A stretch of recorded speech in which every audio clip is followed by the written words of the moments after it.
Did you know that Apple might finally be close to the iPhone Steve Jobs used to hint at, a pure slab of glass with almost no visible borders? New supply chain chatter says the 2027 iPhone, the 20th anniversary model, could get a micro-curved OLED display made with Samsung that wraps the glass on all four sides, aims for a truly bezel-less look, and sets up the biggest iPhone design shift since the iPhone X. Today we're talking iPhone 20 or iPhone XX, whatever Apple decides to call it. The rumors are stacking up around one main idea.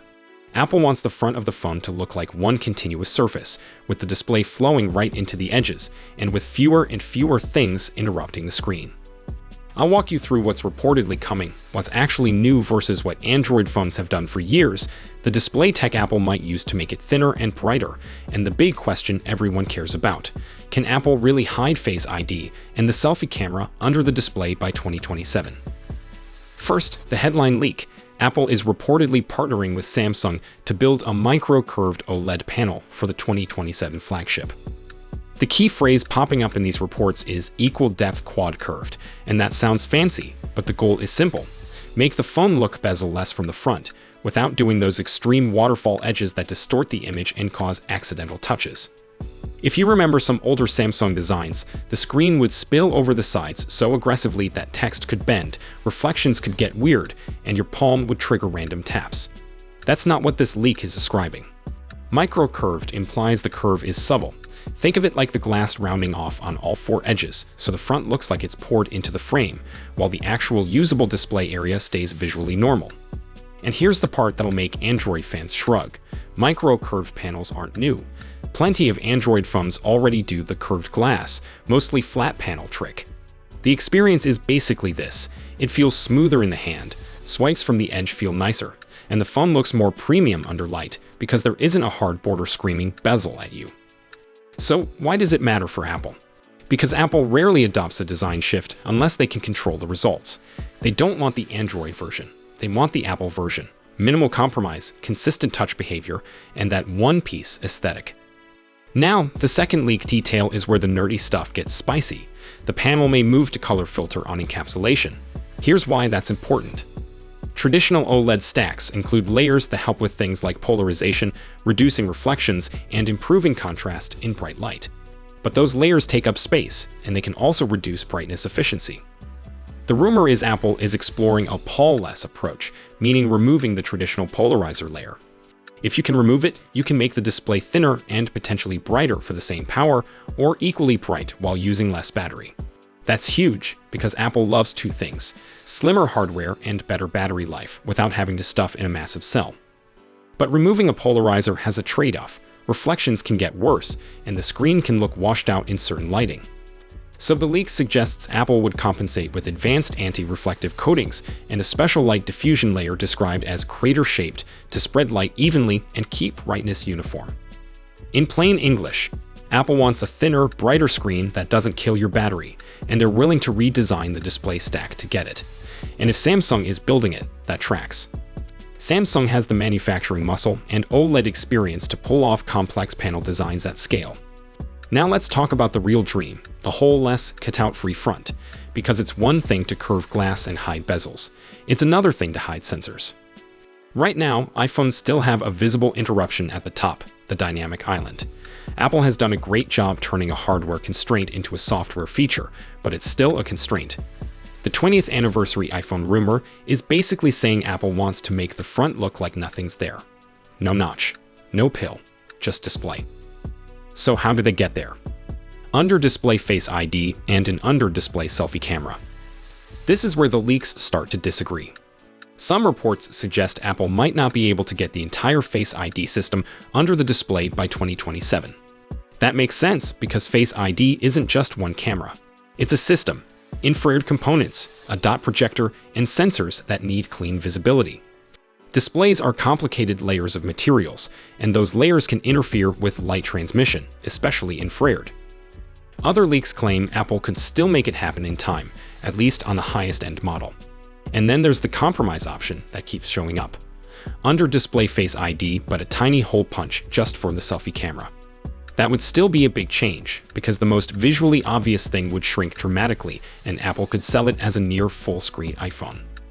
And if Apple does manage a true under-display selfie camera too, expect the first generation to be imperfect. Under-display cameras on current phones can be softer, hazier, and inconsistent because the display above the camera has to be engineered to let enough light through. Apple's brand doesn't tolerate good enough on front camera quality, so if they do it, they'll either wait until it's acceptable or they'll hide it with software magic and aggressive processing. Now, naming. If Apple repeats the iPhone X strategy, you can see the temptation. 20th anniversary, Roman numerals, iPhone XX. It's clean, it's symbolic, it's the kind of thing Apple's marketing team loves. But leadership shifts and branding priorities can change. The rumor mill is even joking that a new decision maker could just call it the iPhone 20 and move on. Either way, the name is less important than the message. Apple wants a reset moment, a design headline. A reason for normal people to look at an iPhone and instantly see that it's different. Now let's stack another set of leaks on top. Cameras, because Apple also can't do a huge anniversary phone without major imaging upgrades. One of the most credible leakers in the space, Digital Chat Station, has been pointing to a multi-year camera plan. Here are the rumored highlights. First, variable aperture on a future Pro model, with talk pointing at the iPhone 18 Pro. Variable aperture means the camera can physically adjust how much light comes in. The benefit isn't just low light, it's depth of field control. In everyday terms, you can keep more of a group photo in focus without relying entirely on software, and you can manage tricky lighting with more flexibility. Second, a larger main sensor in a future generation, potentially iPhone 19 Pro or iPhone 20 Pro. The rumored jump is from a 1/1.28-inch sensor to a 1/1.12-inch sensor. A bigger sensor generally means better low light, better dynamic range, and a more real look before computational processing even starts. Third, and this one will get headlines, a 200-megapixel sensor. But the rumor says it could land in the telephoto camera, not the main. That's interesting. A high-megapixel telephoto could enable more detailed zoom, better cropping, and potentially improved hybrid zoom quality without everything turning into watercolor mush. Fourth, ultra-wide with OIS. This is overdue. Ultra-wide cameras are fun, but they're also the ones that fall apart quickest in low light because they're often unstabilized.